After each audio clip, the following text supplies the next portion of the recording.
The broadcast is now starting. All attendees are in listen-only mode.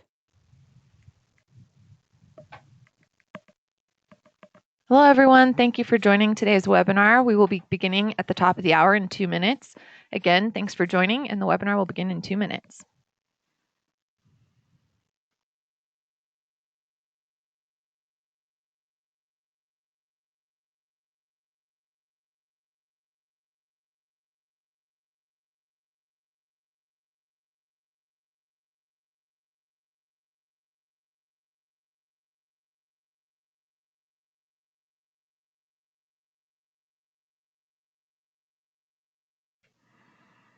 Hello, everyone. Thanks for joining today. The webinar will begin in 1 minute at the top of the hour. Again, the webinar will begin in 1 minute. Thank you.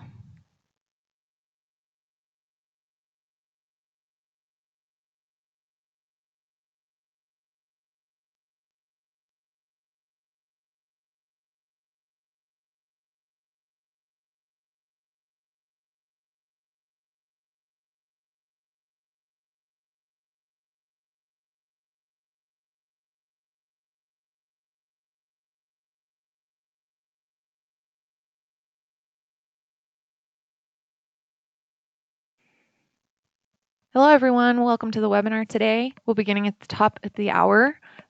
We'll begin again at the top of the hour.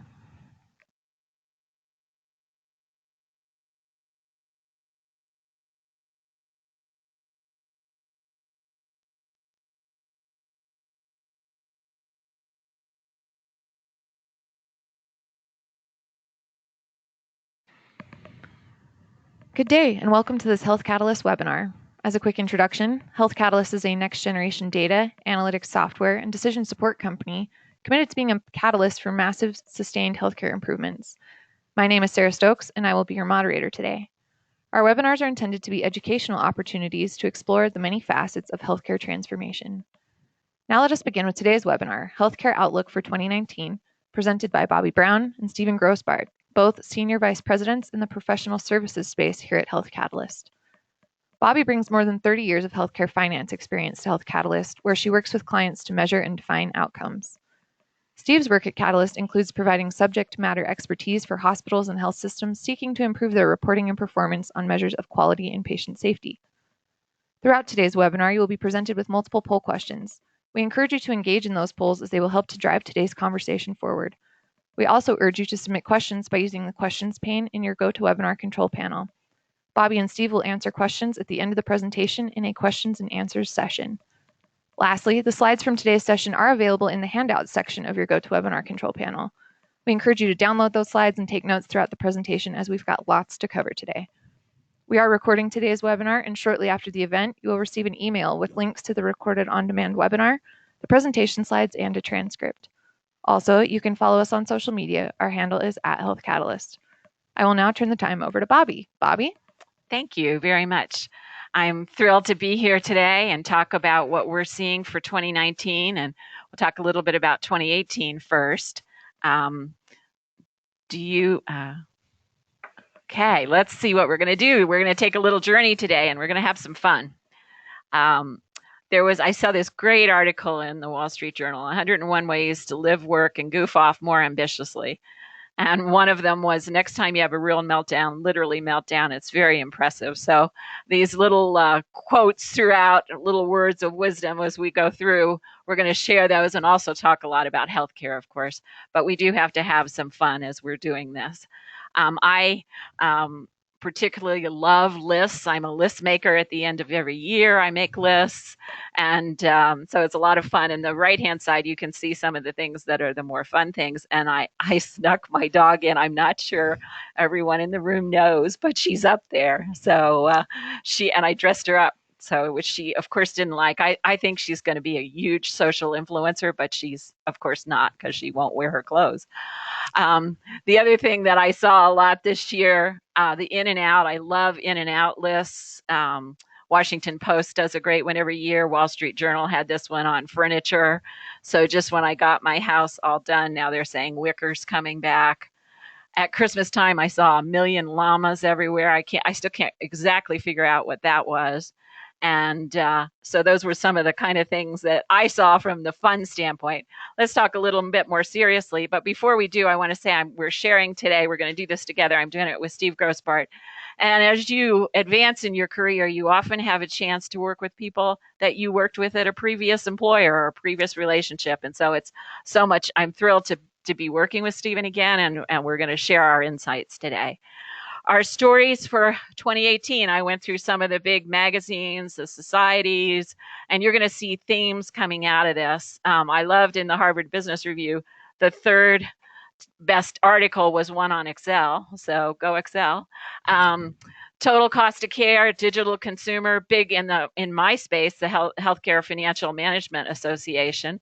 The total cost of care makes sense. This digital consumer, it's new for finance people to be out in that area. So we'll talk a little bit about that. There are a lot of articles on reform, a lot on social issues that we're seeing, and on mergers and acquisitions. And so we're going to talk about those. Sarah? Okay, we are to our first poll question. So in your opinion, we'd like to know, what was the top healthcare story in 2018? Your options are the midterm elections. Number 2 is Amazon. Many articles have been written discussing the company's potential areas of expansion into healthcare, including pharmacy, logistics, and providing an electronic health record. Option 3 is CMS regulations, including updates and changes to existing programs and new programs like bundled payment and the new ACO model. Option 4 is consolidation and changing business models, including mergers, acquisitions, and new players entering the market, such as Google and Apple. And lastly, our 5th option is consumerism, which includes the importance of involving patients in care and providing accurate billing information. So we'll just give you a moment to get your votes in there. And they're pouring in so far. Good. Do you have any words to expand on any of those, Bobbi, while we just let people wrap up their votes? You did a great job. Thanks. It'll be interesting to see what people think was their top story for the year. Okay. So going to go ahead and close that, and we'll share the results. So 17% reported the midterm elections, 21% reported Amazon, 14% reported CMS regulations, 38%, our majority in this poll, voted for consolidation and changing business models, and then 10% voted for consumerism. How does that line up with what you would have expected? Does that line up with your top story for 2018? Yes, it does. I am a little more excited about consumerism than what the poll is showing. The changing models, I think, very important, and the regulations. I just think we all hate regulations, so that doesn't surprise me.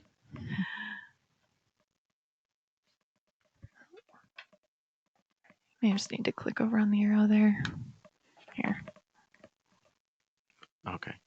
Oh, now you're in. There we go. Okay, Google. This, like I said, my list. What was the top healthcare question on Google last year? There were 4 options here about diet, about disease. Why am I always tired? Yeah, I want to do that too. And the response was the one that was the highest on Google was, what is the keto diet? So now we know. Health Catalyst as a company, we have over 70 clients, and we have this wonderful department that puts together stories of what our clients are doing. And really what we're trying to do is drive to outcomes for people. And again, a lot of themes in here, using risk prediction models, using machine learning, using patterns, all the data that we have, how are we going to use it to go forward to make improvements? We have data, but we need to make improvements with it.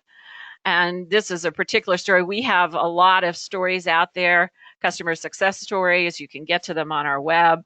I just think that it's fun to be able to look back at the end of the year and see what have our clients done. And we had stories in the operational area, a lot in the clinical areas, just so many different things that people do with the data as they're going through with it. So that was fun to me. Now let's get into the political arena. We all love that. There's some facts we have on here. The federal exchange, the enrollment, it's closed now. 8.4 million consumers signed up. It was 8.7 last year, so a slight drop. We also are in a time of high unemployment, and some states had expansion in Medicaid. So overall, CMS was very pleased with this. They said they had resources to help with the enrollment and get everybody signed up that they wanted to get signed up. We also had the midterm election, and healthcare was just a big part. 41% of the eligible voters said healthcare was their key issue. The Democrats, the end result of that, Democrats have control of the House, Republicans in the Senate. Democrats really focusing on some different areas. But on the right, I listed some areas where I saw that there were some common areas between the two on drug pricing, transparency, the surprise billing in my state. I live in Arizona. As the 1st of January, no more surprise billing for the consumer coming into, you can't just get a bill out of nowhere if you were out of network, so it's good. The other thing is the dish resolution. I all of a sudden realized by September 30th, we need to get a resolution and some regulations passed as how we're going to resolve that issue. So Steve. So when we think about the midterms and what it means to the Affordable Care Act, it's not quite easy to come up with a clear pinpoint answer. So the day after the election, according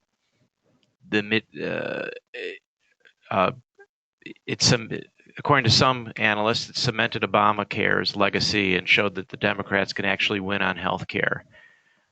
It also effectively ended Congress's attempts to repeal Obamacare. With the Democratic House, there can be no successful repeal of Obamacare. Yet less than 5 weeks later, a federal judge in Texas ruled that the entire health care law is unconstitutional because during the tax reform initiative led by the Republicans on the Hill, Congress voted to reduce the penalty for not getting health insurance down to $0. The judge ruled that effectively killed the constitutionality of the law because the Supreme Court had ruled that the law was constitutional because Congress had the taxing authority to do so. The following day, lawyers who had been on both sides of the Affordable Care Act battles were saying this reasoning was flawed. There's very little legal experts who believe this ruling will stand up. And bottom line is, if Congress wanted to kill the Affordable Care Act, they needed to kill the Affordable Care Act, not reduce the penalty down to $0. A new Congress can come back and add the penalty back. It's so the law is still intact, and we'll have to wait to see what the courts do. In the meantime, 3 states had ballot proposals, Idaho, Nebraska, and Utah, to expand Medicaid. And 2 other states, Kansas and Maine, both elected new governors who will replace governors who had blocked state legislative attempts to expand Medicaid. So the expansion of Medicaid is a sure thing in 5 states, or probably in 5 of these states. And we anticipate seeing an increase in Medicaid coverage up to 76 million by next year. So the expansion of Medicaid is going forth.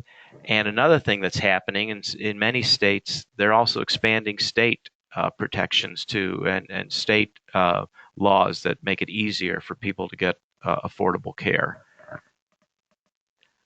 Another phenomenon that really came to fruition over the past 2 years is the growing interest in Medicare for all. Some of you may recall back in 2016, Bernie Sanders ran on it.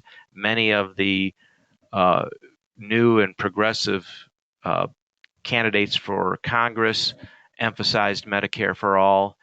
If we look at this graphic on the slide, if you look back to the first bar dates back to the era when Bill Clinton was president, and only 40% of the population supported some type of single-payer health care system. At the time of the Affordable Care Act's passage, 2009, it was up to 46%. And then 6 months before the November elections, only 50% of the population, and this is again just as Bernie Sanders was emphasizing and giving focus on this, only 50% believed in some type of single payer system. June of 2017, September of 2017, kind of stuck at 53%.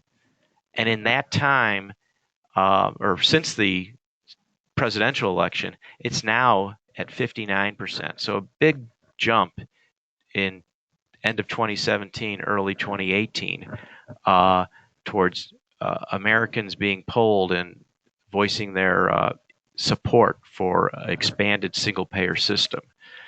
And it's most likely that in the House of Representatives, a Medicare for all will be introduced. Don't know that it's going to get the Democratic votes to pass, and it certainly won't get past the Senate, but there's certainly a growing interest in this type of single-payer system.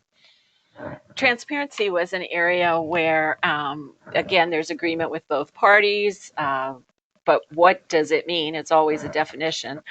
There are two graphs there, and if you'll notice, most of the states are gray, so that means we get an F on transparency, both on the cost side and on the quality side. A couple states, California gets an A in quality scores, making them, and in Minnesota, making them available to the public in a way that's usable to the public.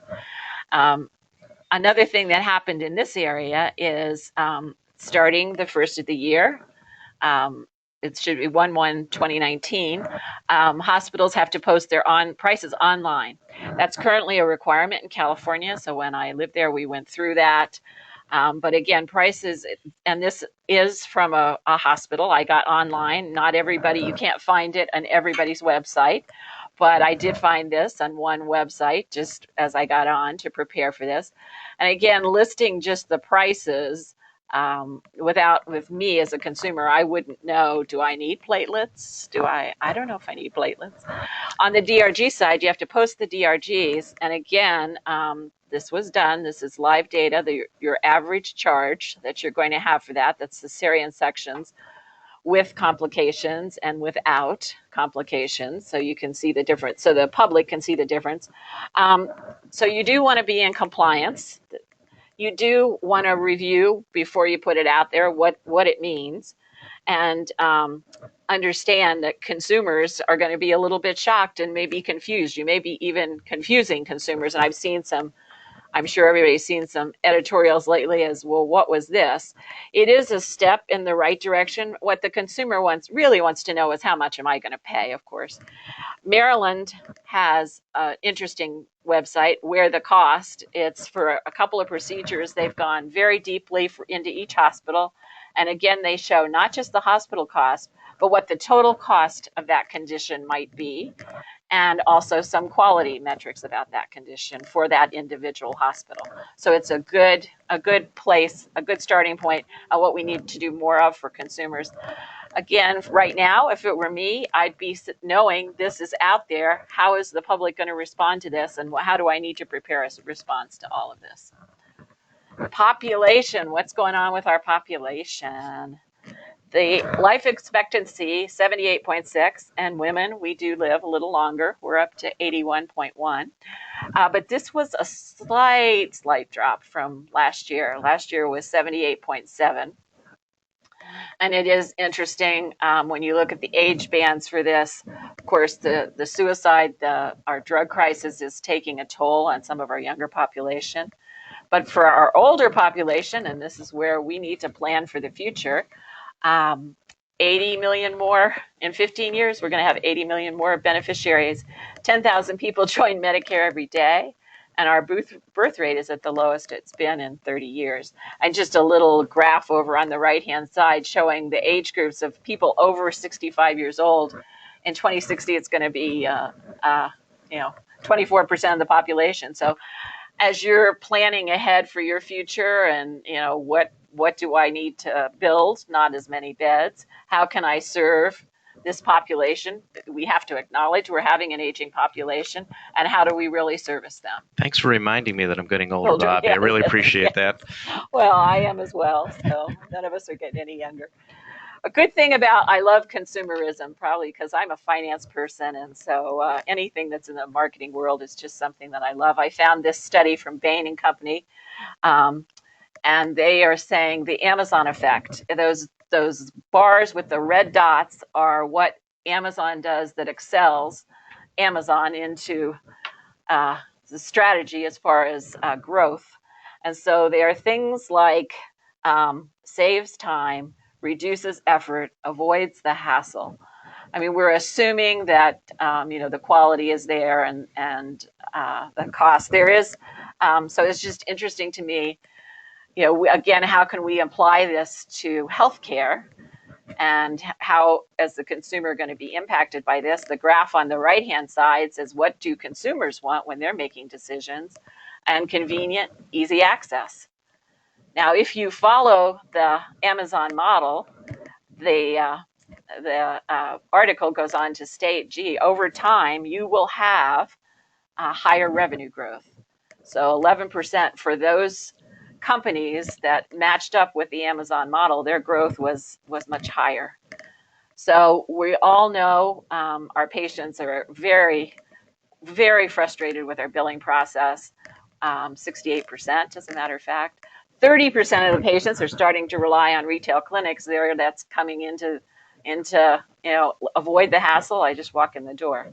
And so, ahead of time, again, what do you need to be doing? What you need to look at what you're doing to get yourself in a space where your brand will be recognized and you'll be part of the patient preference, so you'll be picked.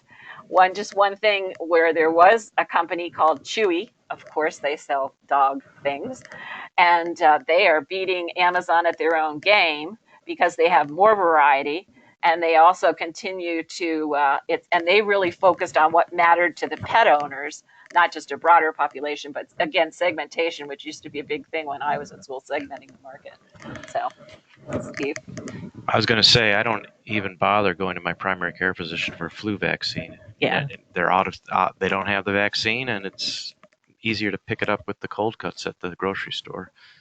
So some of what's driving consumerism and some of that angst among our population is just the continuing cost of healthcare, and it's important to put things in context. We spend 18% of our gross domestic product on healthcare, compared to our peer nations in the world.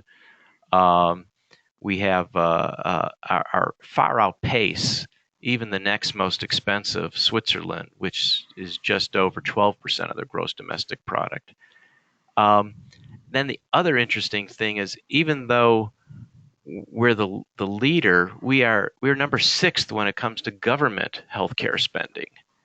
If you think about Medicaid, Medicare, tax breaks that employers get for providing health insurance, we spend a lot of government dollars on healthcare.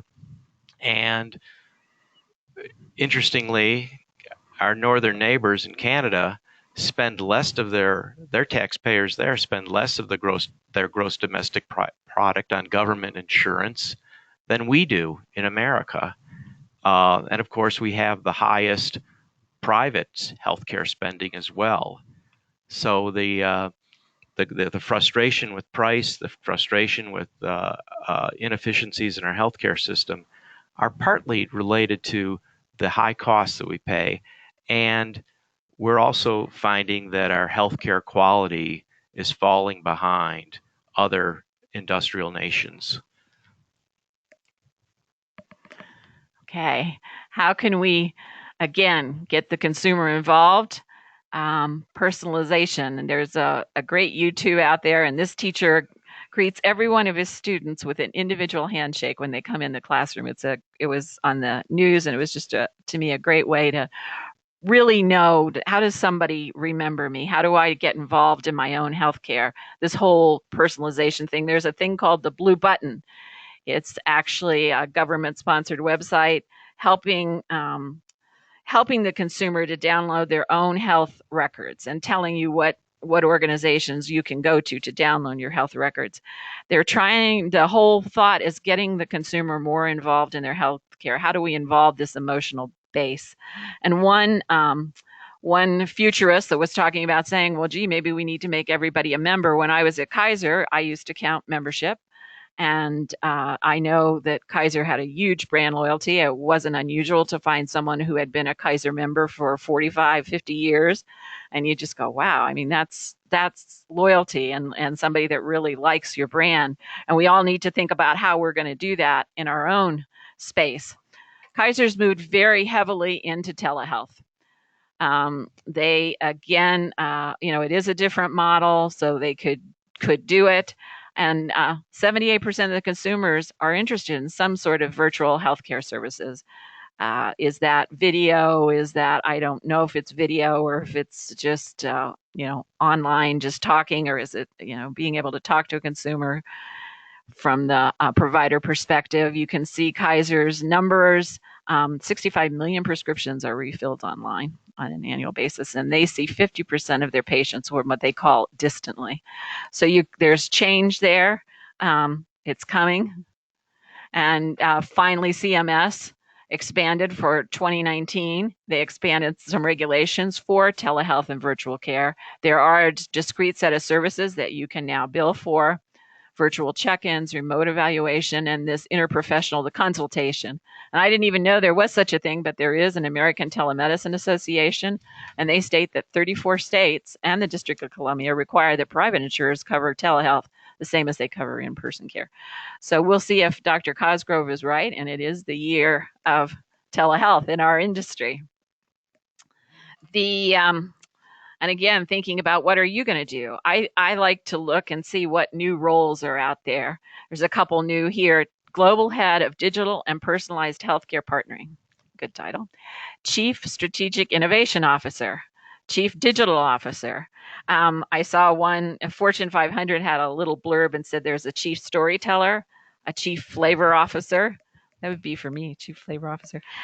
Serve the purpose. And what these new titles do is elevate that area into an area where you are acknowledging that your company is going to focus on that. So it's what your company values. I think all of our roles are evolving. The CIO having to get more into digital health, talk about social, talk about we're not just, the CIOs are not just installing software anymore and building software. They're really helping all of us, use technology to improve our services. So I think this is a trend that's going to continue on a very fast pace. The whole person, this was just so much fun. We had Dr. Penny Wheeler attended our conference that we put on every year and talked about what Alina is doing to connect patients to their resources so that they can meet their unique, and the word unique, identified needs in there. So the whole person care. There are some things that are sad about this, our child poverty, and what it's happened in the last 5 years. So, we're changing. We do have some positive things, though. We have some states that have very good health scores. There's also a website out there, Healthy People. It talks about goals that, and it's a good website because it shows areas of disparity in the population, and for different types of medical conditions. So again, there's so much we have to do there, so much we can talk about, and so much that it will mean a lot for providers and payers to do more work with their community. So we're improving these what we call social determinants of health, SDOH. This slide is also related to social determinants of health. It's the ultimate end product of some of the challenges we face in our country. Our life expectancy has declined and is now among the lowest among 17 high-income and peer nations. If we look at variation within our nation, it's dramatic. Big drivers for that are access to health care, early childhood, development, education, work conditions, access, and the aging process, and so on. And we can look at this across our nation. If you live on the Upper East Side of Manhattan, your life expectancy is 10 years greater than people who live 5 miles north of you in the South of Bronx. This was something that Don Burbick highlighted at the Institute for Healthcare Improvement meeting last December. So life expectancy declines 6 months for every minute you drive on the subway, or 2.3 years for every mile you drive. The opportunities for addressing this are challenging. To really get at social determinants, there's so much, and it's so complex. Partnering with your community is critical, and Rush University Medical Center has done some exciting work, and there's a number of innovative communities and health systems out there who are working to try to change the equation in healthcare, and I think we're going to see more of this. When you think about it, we spend as a nation $782 billion a year in healthcare. The healthcare industry employs 5.6 million people, and we hold investment portfolios of about 400 billion. We have health systems have a tremendous potential influence on the way our communities survive and support. Rush is actually saying it's their job to work towards improving life expectancy, both in their community, both internal community, their employees, as well as external. They have theories of change, hiring locally and developing talent. They've increased their minimum wage up to, I believe, $22, which they say is the minimum for a sustainable income to support health. They're turning to local resources in the neighborhood where their hospital and medical center are based. They're buying locally. There was a trend years ago that we would leverage our supply chain strength by negotiating aggressive contracts at a national level. Rush has decided whenever they can, they're going to buy locally. They're going to invest locally. And then their employees and staff are investing a lot of energy and volunteer work in their communities. And that collectively, they believe, will improve the quality of health and increase life expectancy in the neighborhoods where they serve. Okay. The one thing that's exciting to me about social determinants of health is the ability to tell stories at a personal level. And I think that's what's so powerful, is we can change lives down at an individual family. And then that, to me, I think is a place we all need to be thinking about, is we do need to think broadly and then think about how we can impact an individual. So believe it or not, I said I was going to give you 101 facts. We're halfway. So we're halfway to our facts here. So let's talk a little bit about the IT world. A little out of my space, but the New Yorker, I figure when the New Yorker can have robots on their cover, this was their Thanksgiving cover, you know that the robots are moving into our world. The consumer fair that's in Las Vegas every year, it was last week, I believe, they had a lot of, if you're watching anything, lots of things get sent out from that. And they had a flying car, of course, which is great. They also got into other type, I guess the flying car is not exactly a health-related product, but I'll make it one. Hearing aids, I got into hearing aids, and of course a lot of wearables. And I thought, hearing aid, that's something that, we should be able to improve. Shouldn't be the same old hearing aid that we've had before. And then my accounting association published a paper about the robotic accounting department. Again, if it's coming to the accounting department, it's coming to your department.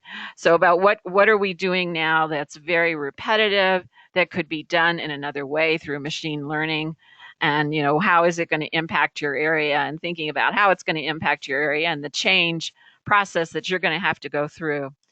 Interoperability, when the new regs came out, I got a lot of calls about, oh, aren't you excited about measures? And I said, well, gee, the most important thing to me is interoperability. We're going to have to show interoperability, and part of macro MIPS, 25% of your score for 2019 will be that you can say, and you're going to get various points for it, that you can say that you are promoting interoperability. And so to me, I thought, well, what does that mean? I'd love to say the word, but what does it really mean? And so what I thought was great is, they've actually given us some, CMS has given us some regs that describe this. What's e-prescribing, what's going through the health information exchange, what are you putting from the provider to the patient, and what kind of public health, what records are you sharing with public health data, your registry, different kind of surveillance reporting that you need to be able to show that you're doing. So I think, again, from the IT perspective, this is a world with a lot of changes. The merger world, all of these things that happened in 2018. So yes, there were a lot of mergers. Advocate Aurora actually started in 2017, closed in 2018. All of these are not closed now. But some of them that are interesting to me, there was a couple called off. The cultures don't mix. What they thought was going to work didn't work. Dignity Health CHI, sometimes they will give a new name. They have decided that did not close in 2018 at the end of the year. They wanted another month, and they're going to give their new name Common Spirit Health. ProMedica, IHC ManorCare. IHC ManorCare runs a lot of skilled nursing facilities throughout the country. So again, as we're going to new methods of payment, some people are looking at the merger and acquisition route to fulfill that. Stanford Health, Good Samaritan Society, again, in Good Samaritan, a lot of SNF beds. And one other sad fact for me is that 21 hospitals closed in 2018. So this is where we had the highest rating, this new delivery and partnerships and some unexpected partners. And for Amazon, every time I read about Amazon, it's a new thing. Are they going to control our supply chain? They bought a pharmacy company last year, PillPack. Are they going to enter into the insurance market? Are they going to create an EMR? Are they going to just integrate? Are they going to provide clinics to people? It's interesting on our side, on the health side, we've hired a lot of people from the industry, these high-tech industries, but Google has hired former executives of Geisinger and Cleveland Clinic to help them out.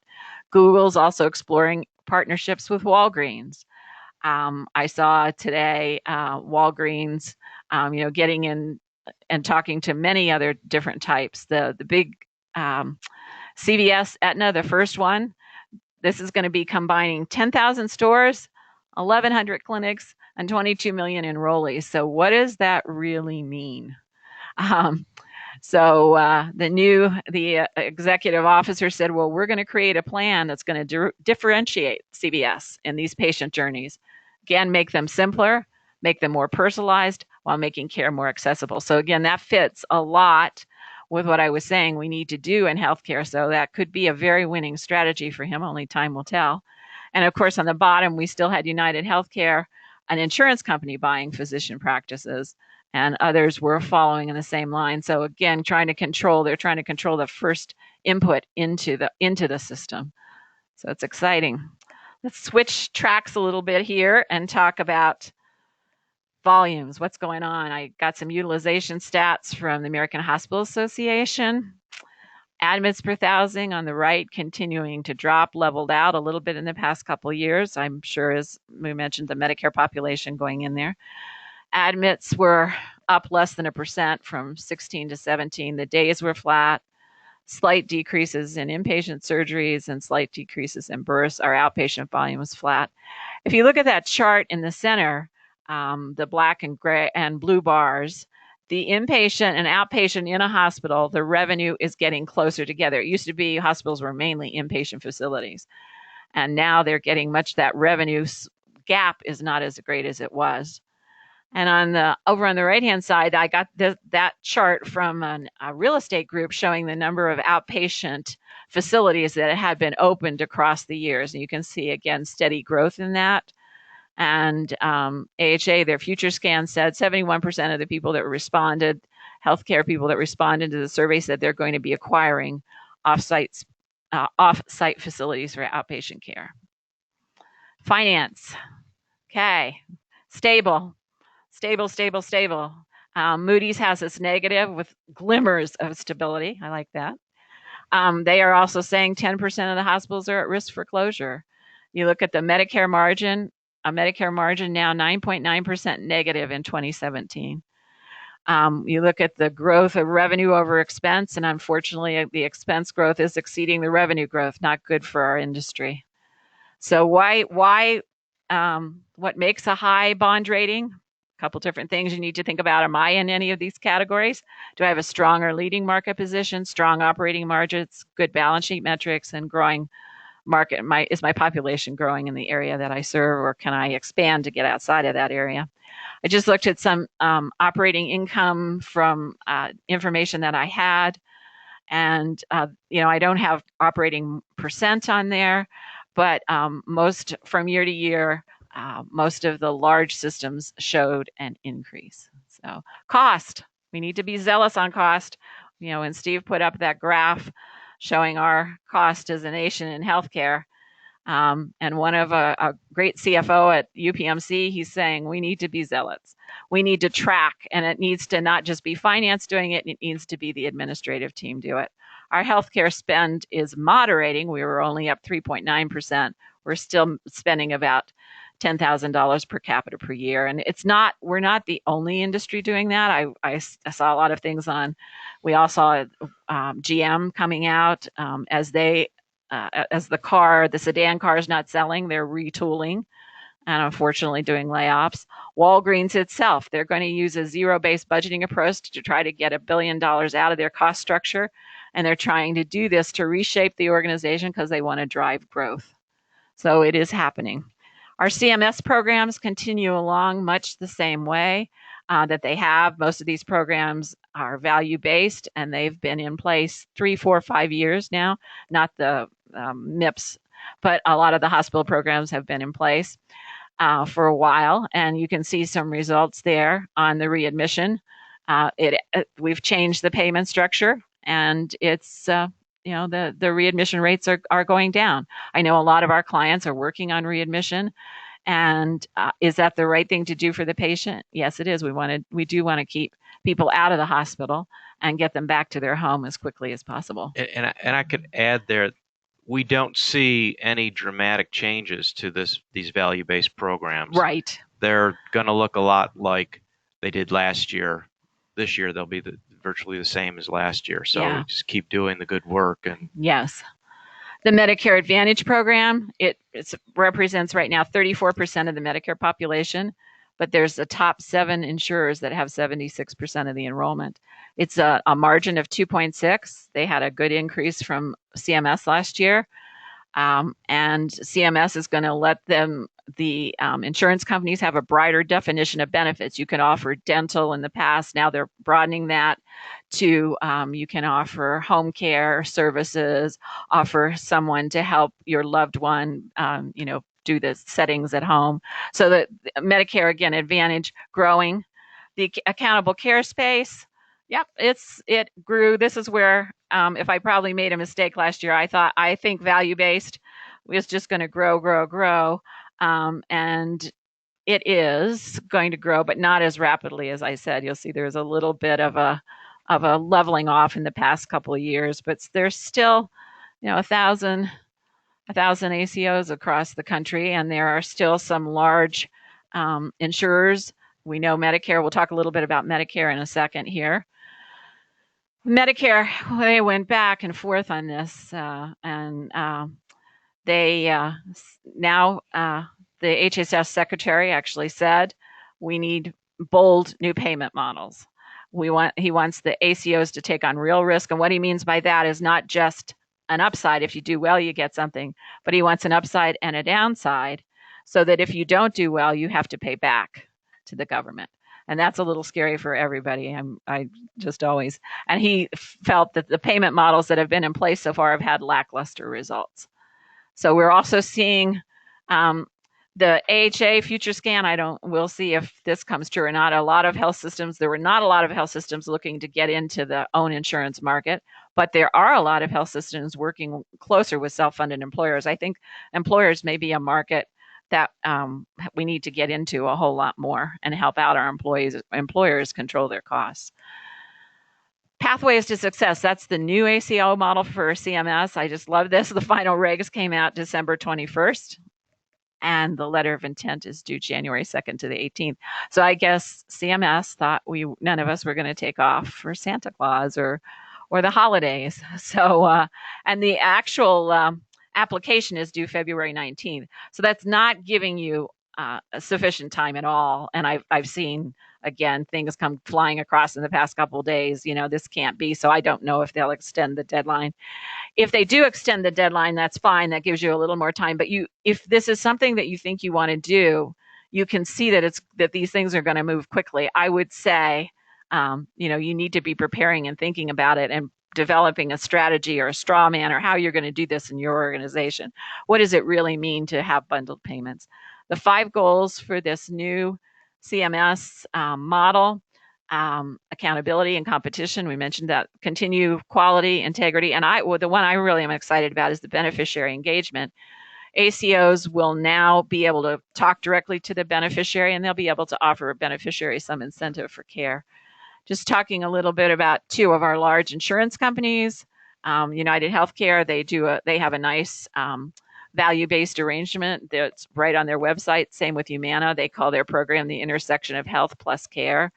What they're seeing, again, all of these are decreasing costs through the ED and through hospital admissions. Episodes of care, bundles. I love bundles. The Medicare payments, again, this is one that started out voluntary, then it went to mandatory, then it went back to voluntary. And right now, the new voluntary one is called BPCI Advanced. Started October of 2018. There's 1,547 participants, and it's split between those, or actually split between the hospital and physician organizations that signed up for this. Quality scores are part of it, and they also gave you an opt-out rate, so you had the ability sign up, get the data, but you could opt out in March 19. So again, you'd have to be able to analyze your data and say, can I really make it in a bundle? And again, a bundle, what that means is it's combining the Part A and Part B together and giving you one rate. The most common bundles that people signed up for, 53% signed up for major joint replacement, 45 CHF, and 44% for sepsis. So there were a lot of responses to this. A lot of people put their toe in the market, and I think that's a good thing to see. Now, do I have I'm going to start getting data. Can I analyze that data? Do I have the care management? Do I have the rest of my organization aligned with trying to deliver a bundle, not just something of get the patient out of my hospital after a short period of time? And I thought it was really fun that Medtronic, a great company, he sees a future, their CEO, where medical technology companies accept more risk on how they get paid. So he's taking financial accountability for incomes. They have signed up for this antibacterial sleeve, a deal with Adnon pumps, and very, very few. They haven't had to give a lot of refunds. So they're doing what they say their product is supposed to do, and they're willing to take risk on it. Risk is an area. It was never my favorite thing to do. Of course, I'm a finance person, so I'm risk averse, but it's out there. So you got to think about how much risk can my organization take, and what does that mean for us? How do we respond to that? So your to-do list coming out of this webinar is to think about, do you need to update your plan based on the knowledge you now have, and think about how these changes are going to impact your organization.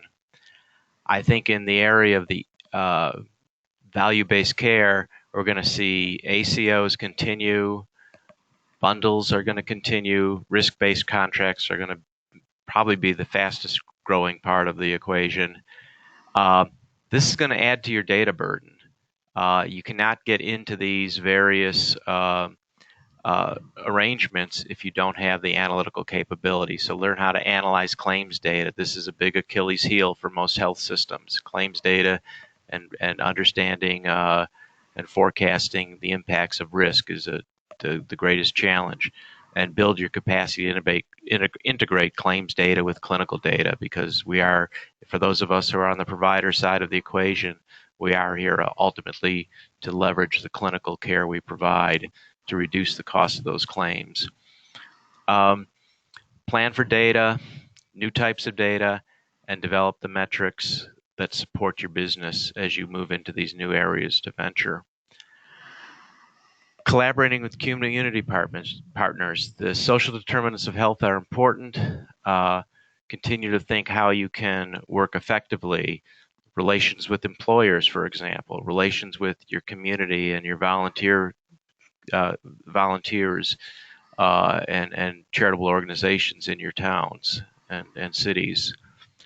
And then finally, in terms of the Affordable Care Act, we've spent the last 2 years wondering if it's going to stay or go. It looks like for now it's going to be business as usual. We can expect Health and Human Services to chip away at provisions of the Affordable Care Act, but nothing major can happen without an act of Congress. The only wild card here is the Supreme Court alone can disrupt the Affordable Care Act before the 2020 election, and it's impossible to predict what's going to happen. It will be interesting to see if the court is, with its stronger conservative majority, is going to fundamentally change the rule it unconstitutional or adhere to the precedents that the court's already set. But that's one that I don't think either Bobbi nor I are willing to venture a guess or predict on that one. Sarah. All right, we've got our next poll question for you here. So given everything we've talked about today, in your opinion, what will be the top healthcare story in 2019? So your first option is the Affordable Care Act. As Steve mentioned, there are lots of proposed changes that could affect the reach and scope of that. Your second option is big market share gains in new care delivery models. Your third option is CMS regulations, including updates and changes to existing programs and new programs like the bundled payment and the new ACO model. Your fourth option is consolidation and changing business models, including mergers, acquisitions, and new players entering the market, such as Google, Apple, and the ever-mentioned Amazon. And the fifth option is consumerism, which includes that importance of involving patients in care and providing accurate billing information. So we'll give you just a few moments here to go ahead and respond to that poll. We are nearing the end of the presentation, so if you have any questions that are top of mind, this is a good opportunity for you to submit those before we dive into the Q&A session here in just a moment. Okay, we're going to go ahead and close that poll and share the results.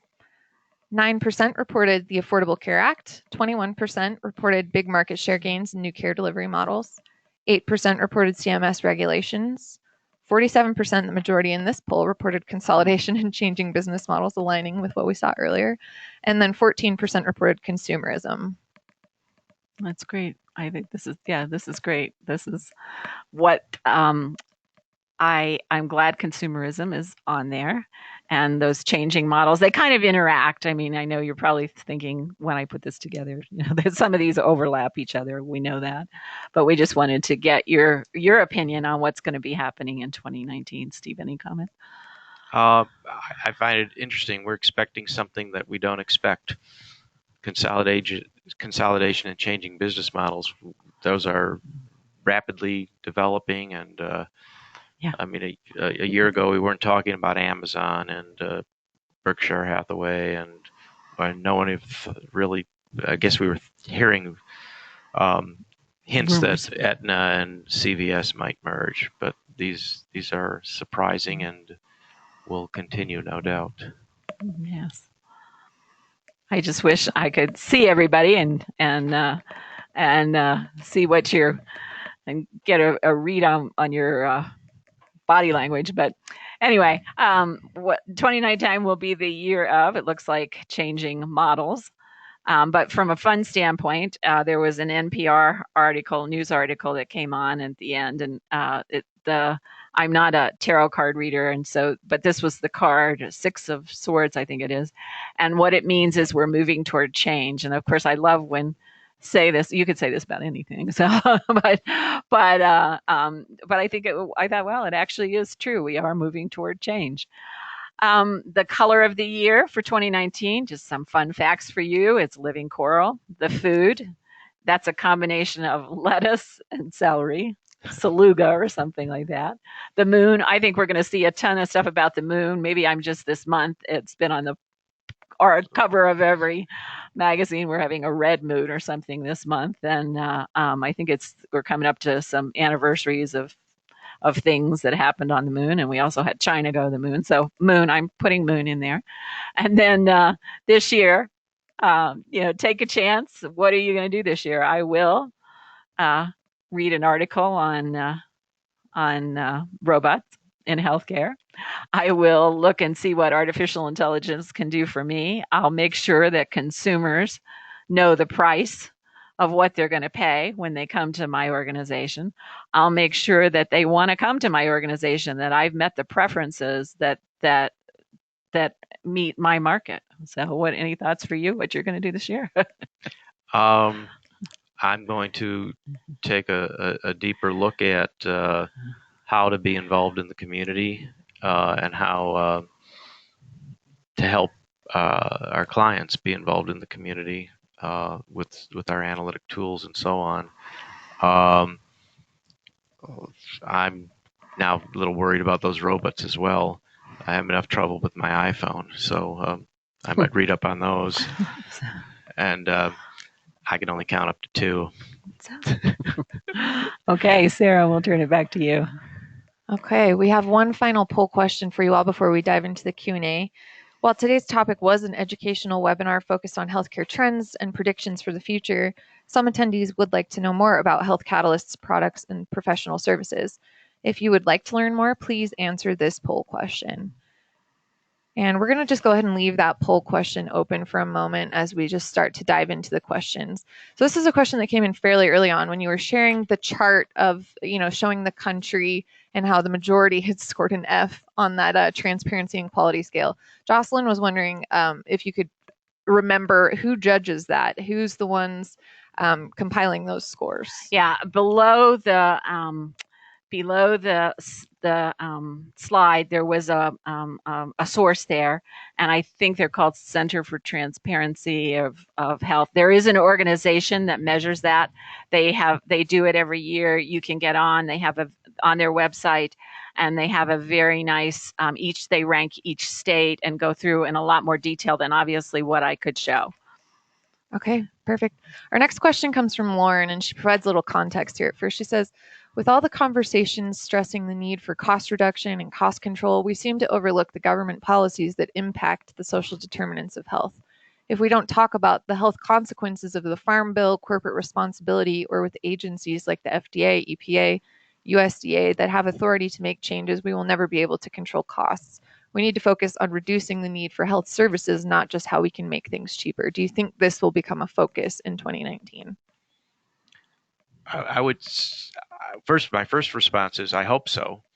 I think it needs to be a focus. I do see a growing number of health systems looking at the communities they're serving in and looking to see how they can more effectively support that community, understanding that those are also the people who seek healthcare services, also their employees, and I think there's certainly conversations about how we can collaborating with our community can actually improve health care of the nation, and by the time they come to our hospitals, it's so much can't be undone. And what I've seen from our clients is a lot is taking place. It's easier on the state level generally to get involved on the state level.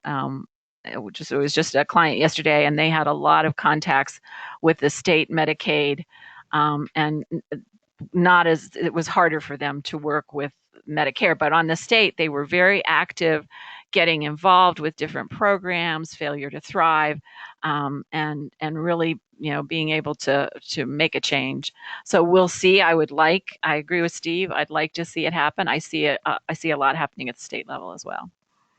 All right. Our next question comes from Abby, and she asks, how does the number of hospital closures from last year, that 21 number you shared, compare to previous years? Does it suggest any sort of trends? It's usually around that number, and I certainly can go look it up, but it does suggest a trend in the rural areas. There are more closing in the rural areas, which is, it's a little sad. So. But one of the forecasts you cited was a 10% reduction in hospitals in the next 12 months. Yeah, that's what that came from. That's a 10 from Moody's. That's a that's 300 plus. Yes. 350. What are they? They said they're at risk of closure. At risk of closure. At risk of closure. So, again, it may not. To me, there could be more consolidation. What happened with several hospitals, they didn't close. They closed their inpatient beds, but they kept the outpatient facility opening. That could be happening a lot too. All right. Our next question comes from Tom, and I'm going to try and paraphrase it a little bit. He mentions CVS and Aetna and that, merger there. I think he's asking, is this a consumerism led by retail integration? Is that kind of how you would classify that? Well, CVS is the main partner.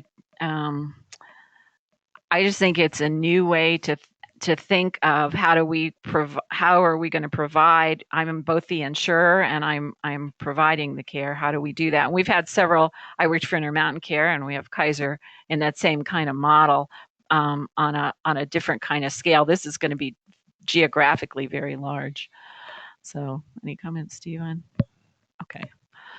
All right, and I do want to call out, we're 1 minute out from the top of the hour. Bobbi and Steve have both agreed to stay on a little bit long to answer our remaining questions. So we're just going to keep chugging along here. Our next question comes from Dee, who asks, where do you see pharmacists who, are no longer just considered as pill dispensers playing a role in this shift in the healthcare industry? Particularly on the care management side, on the social determinants of health. I mean, I was just at a place yesterday. The head of the enterprise, again, one of these new titles, enterprise care management, was a pharmacist.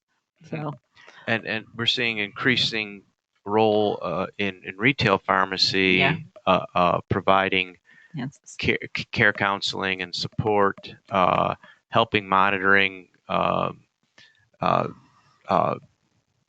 medications, following up with physicians if we don't always know what our patients are receiving. Our retail pharmacists often do, because many people use the same pharmacy again and again. So I do see that role in helping and supporting the care management of particularly the elderly patient to be significant. Great. Our next question comes from Bernie, who is asking, what new solutions specifically will Health Catalyst provide as a result of these emerging trends? We're doing a lot of work in the in the artificial intelligence area. I think we'll probably be having some webinars on that in the future. And we have a lot even on our website about that now, healthcare.ai. You can go out. So yes, we will be doing a lot there. We're continuing to refine our population health. We're continuing to look at diabetes, just those conditions where the heavy bundles were. We're doing a lot of work on orthopedics, continue to do work on sepsis. So any other things that you're... Increased focus on ambulatory or community-based quality is going to evolve as well. All right. Our next question comes from Keith, who says, if I understood the chart dealing with Medicare reimbursement at hospitals, which seemed to indicate a 10% shortfall, how is that sustainable from the hospital's point of view? It's sustainable because we're fortunate that our commercial payers have been, their rates, again, might be 300% of Medicare. And so they are paying us more. And how long will that continue? And I've been saying that for a long time. How long is the commercial payer going to continue to accept that burden? There were, in the past, I've seen a lot of hospitals focus on trying to get to a break even for Medicare, but it's getting harder and harder. So I don't know how you feel, Steve. But it makes a compelling point for reducing waste among all your patients but definitely for your Medicare patients. There's a tremendous amount of waste in healthcare, and you're not being reimbursed for this. I mean, estimates as much as 40% of the work that's done in the hospital is some form of waste, an unnecessary X-ray, an unnecessary MRI, duplicating a test that occurred outside, already in the community, and so on. All right. Our next question comes from Matthew, who says, we provide data to delivery systems, but they report that data, especially from plans, is difficult to obtain. The plans are the logjam. Any thoughts about HHS helping that issue, or other players helping force the plans to open up access? I don't see anything from HHS. They are focused on transparency, so that should be an area where but I don't see anything from HHS on the short term. On the short term, I do see just the providers and payers working closer together and trying to create a more collaborative spirit. And companies, I will give a plug for Health Catalyst. We can ingest that data and help you use it. So, it's not always easy data to do, but we can ingest it and help you use it. Well, and this one important thing is when you're negotiating with a payer for some sort of risk-based agreement, contract, getting the data, understanding the data, and negotiating terms around how that data is going to arrive at the front end is very important. That's true. The health plans are not that hesitant to put in a risk contract, but we have to know how to use that data, and they have to provide us with the data we need. So it's a part of that negotiation and discussion. Okay. Looks like we have about 3 more questions. So Denise asks, how are consumers being included in creating changes for more accessible, affordable healthcare? She says, et cetera. And then she added an addendum of how is the voice of the customer being included? I have seen some of our clients include them on councils. That's a good thing about the federal government. If under the federally qualified health centers, the board has to be made up, 51% of the board has to be made up of people that are receiving the services. So I have seen various organizations take various steps to do that. I think, like I said, this whole beneficiary involvement for the new Pathways for Success will open up areas for us to explore more with the patients, I think. All right. Her second to last question, it looks like, comes from Claire. She said, beyond the traditional social determinants of health, ergo housing, transportation, what other psychosocial needs are top priorities for providers this year? I'm hearing loneliness. Oh, I was going to say loneliness. Loneliness is a big one.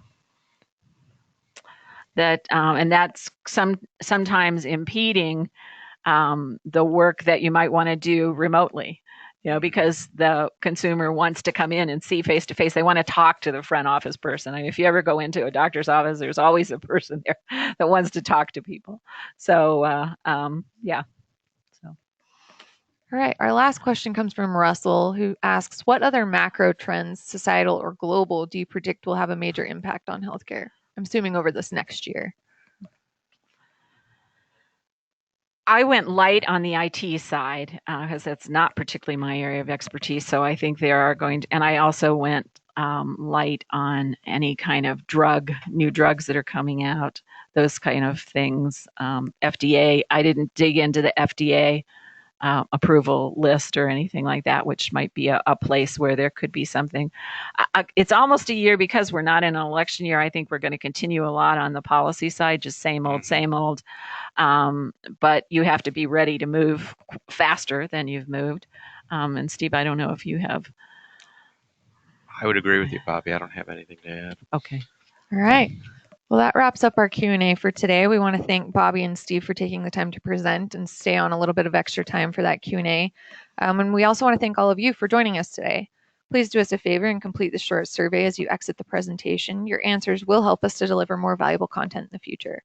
We'd also like to invite you to join us for our next webinar on January 30th, where Health Catalyst Eric Just will announce and demonstrate our newest product offering, Rapid Response Analytics. We hope that you will join us for that.